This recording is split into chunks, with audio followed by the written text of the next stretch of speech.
देख रहे हैं इन डार्क राजकुमार के साथ। तो चलिए बढ़ते हैं आज की कहानी की ओर। दोस्तों, उस भयानक और सन्नाटे से पसरी हुई रात के अंदर सब कुछ मुझे बहुत ही ज़्यादा खामोश नज़र आ रहा था और इसी बीच मुझे पीछे से किसी की आवाज़ आई। इस आवाज़ को सुनकर मैं बहुत ही ज़्यादा सहम गया था, क्योंकि इस जगह पर किसी का मौजूद होना मुमकिन ही नहीं था। क्योंकि मैं पहाड़ों के ऐसे इलाकों में था जहाँ किसी भी इंसान का मौजूद होना असंभव था। मैं और मेरा दोस्त हम सभी ने जब अपने पीछे मुड़कर देखा था तो हमें वहाँ कोई भी नजर ही नहीं आया था। दोस्तों, क्या हो जब आप एक वीरान जगह पर हो और आपके बाजू में कोई ऐसी आवाज़ आए जिसका आना नामुमकिन हो, तो आपका सीधा शक भूत प्रेत पर ही जाता है। कुछ ऐसा ही हादसा हुआ था हमारे साथ जब हमने माता श्यानन के यहाँ जाने का प्लान बनाया था। दरअसल राजस्थान के एक राज्य में श्यानन माता का मंदिर बसा हुआ है। यह मंदिर इतना ज़्यादा विख्यात है कि दूर दूर से लोग इस मंदिर में हाथ जोड़ने के लिए आते हैं। वैसे तो मैं राजस्थान का नहीं हूँ, लेकिन राजस्थान में घूमने का मेरा एक अलग ही प्लान बन गया था और जिस वजह से मुझे श्यानन माता के मंदिर में जाने का उतावलापन होने लगा। उस वक्त मैं पूरा प्लान बनाकर माता के मंदिर के लिए निकल गया था, लेकिन मुझे क्या मालूम था कि उस मंदिर के अंदर चोर गुफा के साथ साथ भूत गुफा भी मौजूद है। तो आइए जानते उस माता के मंदिर के अंदर जुड़ी हुई भूत गुफा की एक ऐसी कहानी जिसे सुनकर शायद आपके भी रोंगटे खड़े हो जाएंगे और आज से आप भी भूत प्रेत को ना मानने वाले लोग इनको मानने लगेंगे।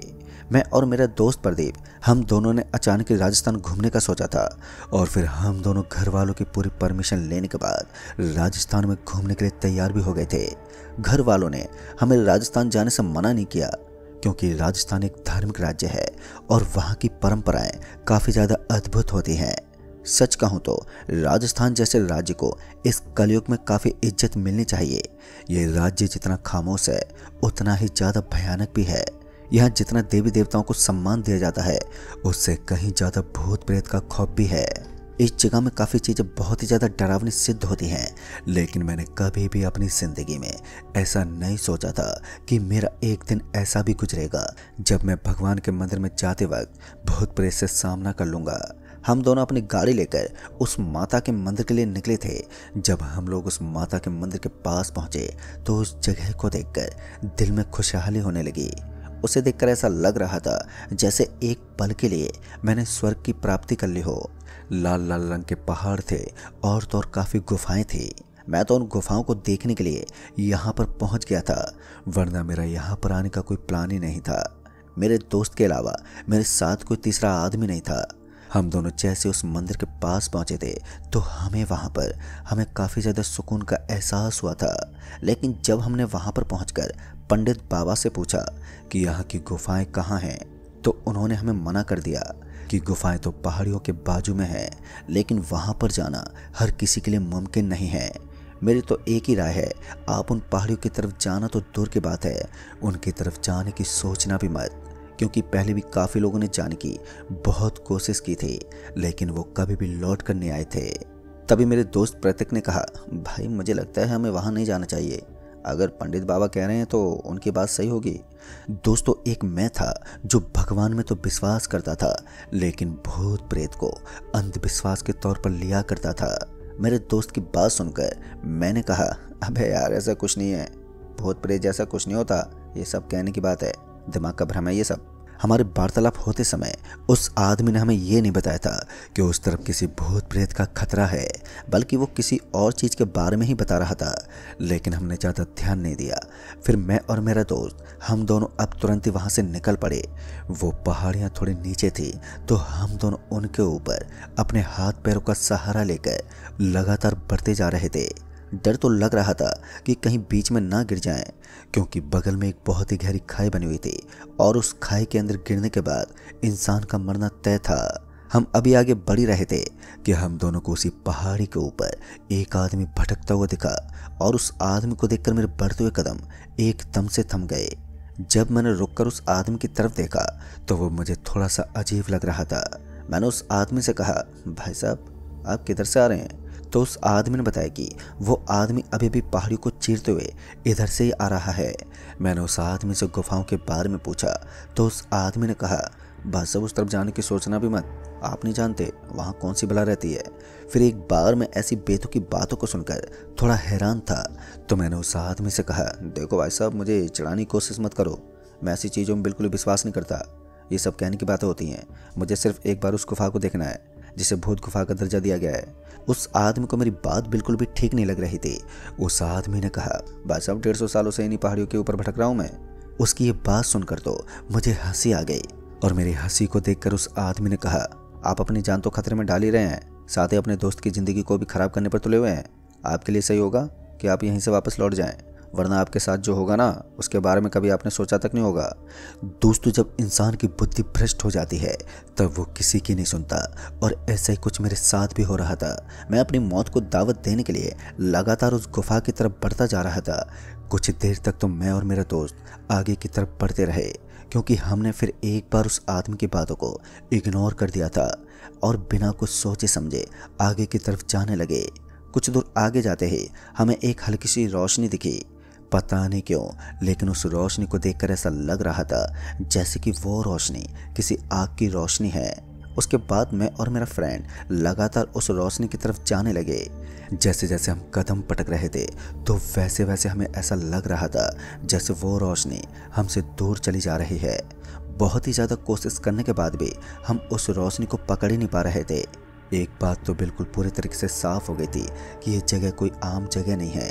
यहाँ का सन्नाटा और यहाँ पर अजीब सी खामोशी हमें ये बताने पर तुली हुई थी कि हम जिस जगह पर आए हैं वो कोई नॉर्मल जगह नहीं हो सकती। ज़रूर इसके पीछे किसी अजीब शक्ति का हाथ है, लेकिन वो कहते हैं ना, अंधे को कुछ भी नज़र नहीं आता। उसी तरह अंधविश्वास के चक्कर में मैं भी लगातार गहराइयों में फंसता जा रहा था। अब तो मैं पीछे का रास्ता तक भूल गया था। इसी बीच मैं और मेरा दोस्त उस आग वाली रोशनी के एकदम पास पहुंच गए, और जैसे उस रोशनी के पास पहुंचे तो हमें वहां पर लिखा हुआ मिला, भीम गुफा। और उसे देखकर मेरी आंखें फटे की फटी रह गईं, क्योंकि मैं यहाँ पर भीम गुफा देखने के लिए नहीं आया था, बल्कि भूत गुफा देखने के लिए आया था। उस वक्त मैंने सोचा कि चलो भूत गुफा नहीं मिली तो हम भीम गुफा के अंदर जा सकते हैं। हालांकि वहाँ साफ अक्षरों में लिखा हुआ था कि अंदर जाना सख्त मना है। मेरे दोस्तों ने मुझे अंदर जाने से सख्त मना कर दिया था, लेकिन मैं किसी की बात सुनने के मूड में नहीं था। उस वक्त मैं अपने दोस्त को जानबूझकर उस गुफा में लेकर जाने की कोशिश की, और वो भी मेरी जिद के सामने नहीं टिक पाया, और उसे भी मजबूरन मेरे साथ साथ उस गुफा के अंदर प्रवेश करना पड़ा। जैसे हमने पहला कदम उस गुफा के अंदर पटका तो हमने देखा कि गुफा के अंदर काफ़ी ज़्यादा अंधेरा था। ऊपर से हमारे कदमों की आवाज़ हमें साफ साफ सुनाई दे रही थी।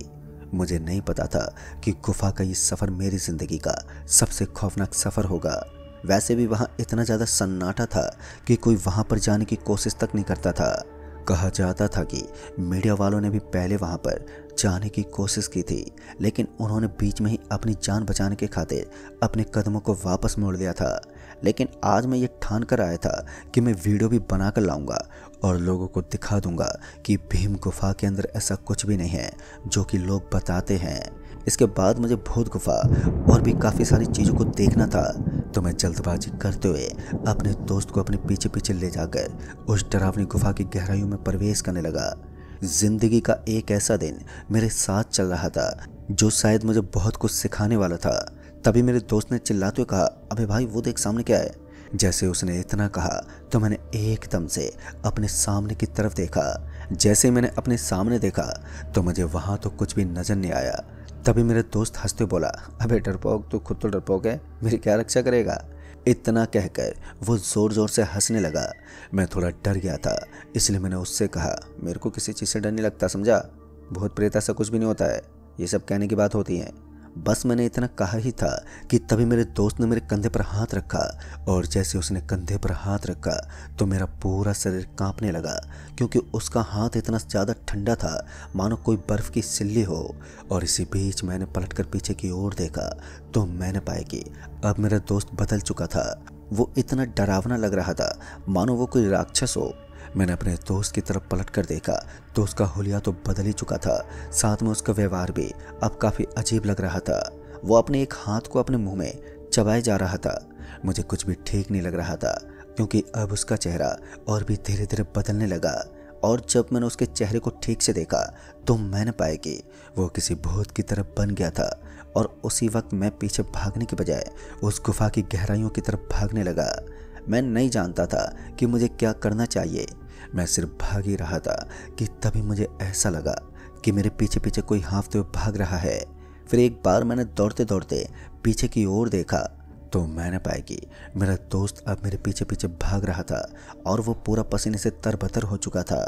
अपने दोस्त को फिर से अपने साथ देखकर हैरानी तो मुझे हो ही रही थी, लेकिन ये जानकर अच्छा लगा कि अब तक मेरे दोस्त को कोई हानि नहीं पहुंची, यानी कि वो एकदम सही सलामत था।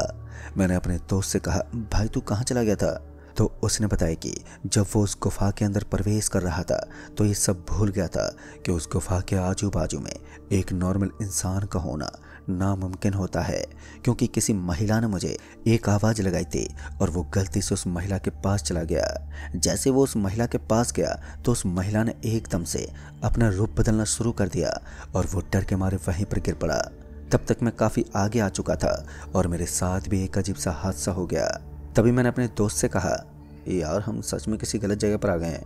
और अब तो मेरा दोस्त भी मेरे ऊपर गुस्सा करने लगा, लेकिन मैं पूरी तरीके से आत्मसमर्पण कर चुका था और मैं ये मान चुका था कि मेरी ही गलती है और अगर मैं गलती नहीं करता तो हम इस भयानक खतरे में नहीं फंसते।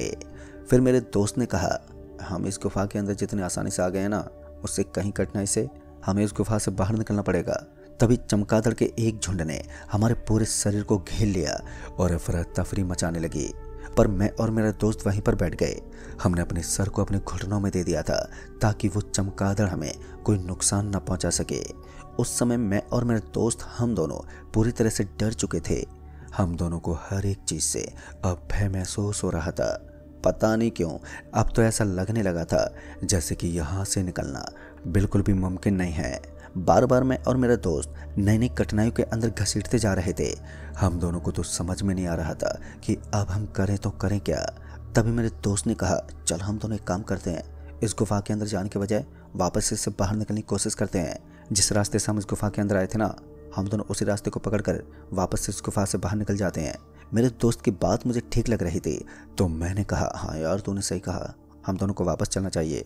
दोस्तों वो पहली बार था जब मैंने अपने दोस्त की किसी बात को माना था और उसके बाद हम उसकी बात मानते हुए वापस से पीछे की तरफ पलटे और हम दोनों दोस्त पीछे की तरफ चल पड़े।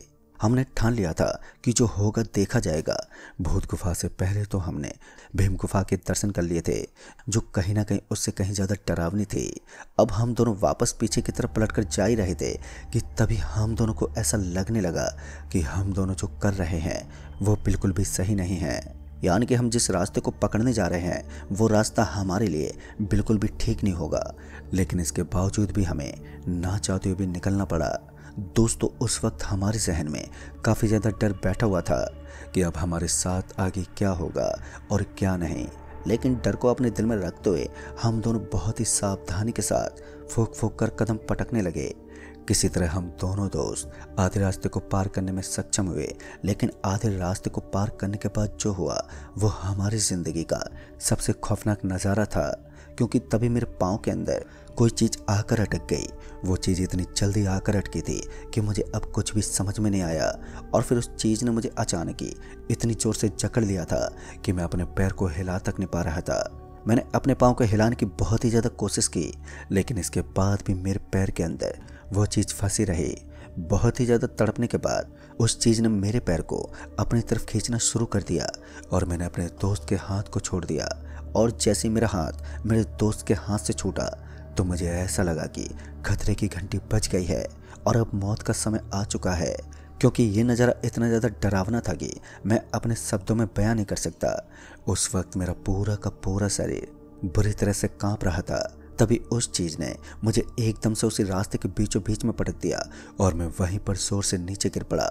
नीचे गिरने की वजह से मेरे शरीर में काफ़ी ज़्यादा चोट आ गई थी, लेकिन मैं उसे सहन नहीं कर सकता था। अचानक मुझे ऐसा लगा कि कोई दूसरा भी मेरे बगल में आकर गिर गया है, तो मैंने अपनी गर्दन घुमाकर उस तरफ देखा।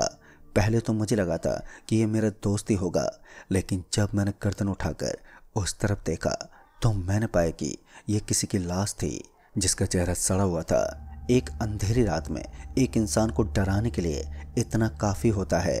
अब तक मैं भी बुरी तरह से घबरा गया था और मेरी समझ से सारी की सारी बातें अब बाहर हो रही थी। मुझे कुछ भी ठीक से पल्ले नहीं पड़ रहा था कि तभी मेरे कान में आवाज़ आई, तुम्हें मना किया था कि उस गुफा के अंदर मत जाना, लेकिन इसके बाद भी तुम उस गुफा के अंदर आ गए। तुम्हें अपनी मौत से सामना करना होगा। फिर जब वो आदमी मेरे बिल्कुल सामने पहुंचा तो मैंने देखा कि ये तो वही आदमी था जिसने मुझे कहा था कि वो 150 सालों से यहीं पर भटक रहा है और आज तक उसे उसकी मंजिल नहीं मिली, और मैंने उसकी बातों को मजाक के तौर पर लिया था। हालांकि अब उसका हुलिया भी बदल चुका था। उसके पैर हवा में उठे हुए थे और उसके सर के अंदर से किसी रूह की तरह धुआं निकल रहा था। ऐसा लग रहा था कि वो कोई साया है। एक बात तो मुझे और भी ज़्यादा खाई जा रही थी, वो ये थी कि इस समय मेरा दोस्त मेरे साथ में नहीं था। उसे अचानक इस तरह से गायब होता देखकर मुझे और भी ज़्यादा बेचैनी होने लगी थी। मुझे कुछ भी समझ में नहीं आ रहा था। फिर उस आदमी के हाथ में मुझे एक अजीब सी चीज़ नज़र आने लगी और उसे देखकर ऐसा लग रहा था कि अब मैं अपनी मौत को बुलावा दे रहा हूँ। दरअसल अब उसके हाथ के नाखून बहुत ही ज़्यादा लंबे हो चुके थे और उसके हाथ में कुछ खंजर जैसा महसूस हो रहा था। लेकिन मैं अपनी मौत को सामने देखकर छटपटाता हुआ एकदम से उठ गया और उठने के बाद मैं धूम दबा के फिर से वहाँ से भागने लगा। इस बार मैंने अपने कदमों को कहीं पर भी नहीं रोका। पता नहीं इतनी ताकत मेरे अंदर कहाँ से आ गई थी। जब मैं थोड़ा आगे पहुँचा तो मैंने देखा कि मेरा दोस्त भी नीचे गिरा हुआ था। बीच रास्ते में उसको नीचे गिरा हुआ देखकर मैं उसे उठाने लगा, लेकिन उसका शरीर भारी हो गया था। मैं पूरी ताकत लगाने के बाद भी उसे उठा नहीं पा रहा था। तभी मेरी नज़र मेरे दोस्त के पेट पर गई तो मैंने देखा कि उसके पेट के अंदर बड़ा सा गड्ढा बन गया था और उसकी अंतड़ियाँ बाहर दिख रही थी। उस वक्त मुझे उल्टी करने का मन कर रहा था। उसका पेट पूरा का पूरा फट गया था। दोस्तों, खासकर अपने दोस्त की इस गंदी हालत को देखकर मुझे अब कुछ भी अच्छा नहीं लग रहा था, जैसे मैंने अपनी ज़िंदगी की सारी चीज़ें वहीं पर खो दी हों। और इसी बीच वो सांस लेते हुए बोला, क्या हुआ बेटा, बस डर गए? अभी तो सिर्फ शुरुआत है, आगे आगे देखो तुम लोगों के साथ क्या होता है। इस आवाज़ को सुनकर मैंने एकदम से अपने पीछे की तरफ देखा तो मैंने पाया कि अब वो खड़ा हो चुका था और उसका शरीर भी अब काफ़ी ज़्यादा डरावना लग रहा था। लेकिन अब मुझे ऐसा तो महसूस हो गया था कि ये मेरा दोस्त तो नहीं है, क्योंकि ये कोई और है जिसने छल कपट से मुझे एक पल के लिए माया में डाल दिया था। उसकी इस हालत से मुझे थोड़ा डर तो लगा, लेकिन अच्छी बात तो ये थी कि मेरा दोस्त शायद अभी तक सही सलामत था। जब मैंने उससे अपने दोस्त के बारे में घबराते पूछा तो उसने कहा, चिंता मत करो, अभी तक तो तुम्हारा दोस्त सही सलामत है, लेकिन आने वाला वक्त तुम्हारे लिए और तुम्हारे दोस्त के लिए मौत का मंजर खड़ा कर देगा। उस आदमी की बात से मुझे बहुत ही ज़्यादा डर लगने लगा था। उसी वक्त मुझे अपनी मम्मी की कही गई कुछ बातें अभी याद आने लगी थी। दरअसल मम्मी ने कहा था कि जब हमें किसी ऊपरी शक्ति का शायद दिखने लगता है तो हमें भगवान का स्मरण करके वहाँ से तेज़ रफ्तार से भागना चाहिए, और अगर हम ऐसा करने में सक्षम हो जाते हैं तो फिर वो काली शक्ति हमारा कुछ भी अहित नहीं कर सकती। बस हमें दिल से भगवान को याद करना होता है। फिर मैंने सोचा कि बस मैं आज यही करता हूँ, क्योंकि आज मैं खुद भगवान के दरबार में ही आया था। क्या पता मेरी ज़िंदगी और मौत के बीच खड़ी यह आपदा कब समाप्त हो जाए। अब मेरे मन ही मन भगवान का नाम चल रहा था और इसी समय मैंने तेज़ रफ्तार पकड़ ली और फिर तुरंत ही भागा। इस बार मैं पूरी तेज़ रफ्तार के साथ वहाँ से भाग रहा था। रास्ते में आने वाली कोई भी चीज़ मुझे दिखाई नहीं दे रही थी और अब तक मैं अपने दोस्त को भी भूल चुका था कि वो किस कंडीशन में होगा और उसका क्या हाल होगा। मैं मन ही मन भगवान हनुमान जी का स्मरण कर रहा था और मैं हनुमान चालीस का पाठ करता हुआ आगे की तरफ बढ़े जा रहा था। सच कहूँ तो दोस्तों, उस समय मेरे शरीर में मुझे एक दूसरी और अजीब सी एनर्जी का एहसास हो रहा था। मैं काफ़ी तेज़ रफ्तार से भाग रहा था। हनुमान चालीस का पाठ करता हुआ मैं उस गुफा से बाहर निकला और जैसे मैं उस गुफा से बाहर निकला तो मुझे एक बहुत ही ज़ोर की चीखने की आवाज़ सुनाई दी और इस चीख की आवाज़ के साथ ही सब कुछ एक बार के लिए खामोश हो गया, मानो वहाँ तूफान से पहले का सन्नाटा बिखर गया हो। सब कुछ इतना ज़्यादा खामोश हो चुका था कि उस खामोशी से भरी हुई रात के अंदर मेरे अंदर एक अजीब सी बेचैनी बन गई थी। उस वक्त मुझे अपने दोस्त की बहुत ही ज़्यादा परवाह होने लगी। इतनी देर पहले मेरे अंदर उसके प्रति कोई भी ज़्यादा चिंता नहीं थी, लेकिन उस गुफा से बाहर निकलते ही मुझे अपने दोस्त की याद आने लगी। तभी पीछे से मुझे आवाज़ आई, अरे बेटा, तुम पहले इंसान हो जो इस गुफा से बाहर निकल गए, वरना इस गुफा के अंदर जाने वाला हर शख्स मौत के घाट उतर जाता है। तुम्हारी किस्मत वाकई बहुत अच्छी है, वरना तुम्हारा बचना नामुमकिन था। भगवान हनुमान जी की कृपा है आप पर। कि तुम बच गए। जब मैंने उस आदमी से अपने दोस्त के बारे में पूछा तो उन्होंने बताया कि उसने दम तोड़ दिया है और इस भयानक सी घटना ने मुझे बुरी तरह से झंझोर कर रख दिया था। पर दोस्तों, आज भी इस घटना को याद करके मेरा दिल बुरी तरह से दहल जाता है और आज भी मुझे अपने दोस्त की याद आती है। तो दोस्तों, इस कहानी में बस इतना ही। कहानी आपको पसंद आई हो तो वीडियो को लाइक शेयर जरूर कर दें और साथ ही हमें नीचे कमेंट बॉक्स में ज़रूर बताएं। तो मैं आपका दोस्त राजकुमार जल्द ही मिलूंगा ऐसी एक और नई कहानी के साथ। तब तक के लिए बाय एंड टेक केयर।